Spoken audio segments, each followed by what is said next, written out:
आरपीएफच्या वर्दीतील तो अधिकारी कोण, ज्याची ओळख समजताच पोलीस हादरले. संपूर्ण स्टेशनमध्ये खळबळ उडाली. कल्याण स्टेशनवर पळापळ सुरू झाली. त्या दिवशी आरपीएफ आणि जीआरपीचे जवान नेहमीप्रमाणे स्टेशनवर गस्त घालत होते. प्रवाशांची गर्दी, घोषणांचा आवाज, चहाच्या टपऱ्यांवर गप्पा, सगळं अगदी नेहमीसारखं. पण अचानक एका जवानाचं लक्ष गेलं. प्लॅटफॉर्म क्रमांक 3 वर आरपीएफच्या वर्दीतील एक अधिकारी शांतपणे फिरत होता. खांद्यावर एक स्टारची फीत. एएसआय दर्जाचा अधिकारी, पण त्याचा चेहरा ओळखीचा नव्हता. जवान मनातच विचार करतो, हा कोण अधिकारी? इथे कधी दिसला नव्हता.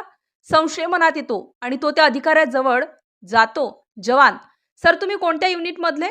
तो अधिकारी थोडा थबकतो, नंतर म्हणतो, मी नवी मुंबई युनिट मधला आहे. इथे ट्रान्सफर झाली. जवानाला काहीतरी गडबड जाणवते. त्याचा बोलण्याचा अंदाज, शरीर भाषा, सगळं काही विचित्र. जवान पुन्हा विचारतो, ओळखपत्र दाखवा, ऑर्डर दाखवा. अधिकाऱ्याच्या कपाळावर घामाचे थेंब दिसू लागतात. तो खिशातून काहीतरी काढण्याचा प्रयत्न करतो, पण ओळखपत्र नाही. तेवढ्यात आरपीएफचे इतर जवानही जमा होतात. सगळे पाहतात, तो अधिकारी नाहीच. तो फक्त वर्दी घालून फिरत होता.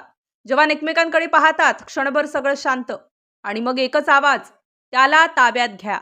आरपीएफ जवानांनी त्याला ताब्यात घेतलं आणि कल्याण जीआरपी स्टेशनवर चौकशीसाठी आणलं. तपासात समोर आलं, त्याचं नाव आहे अविनाश जाधव. मूळचा धाराशिव जिल्ह्यातील भूमगावचा. लहानपणापासून त्याला पोलीस वर्दीची प्रचंड क्रेज होती. शिस्त, आदेश, वर्दीचा तो अभिमान, सगळं त्याला मोहवून टाकायचं. पण नशिबाने साथ दिली नाही. पोलीस दलात भरती होण्याचं स्वप्न अपूर्ण राहिलं. घरची परिस्थिती हलाखीची, म्हणून मुंबईत आला आणि एका हॉटेलमध्ये साफसफाईचं काम करू लागला. अविनाशने आपल्या आईवडिलांना सांगितलं, मी पोलीस झालोय. आईवडिलांनी अभिमानाने गावात सर्वांना सांगितलं.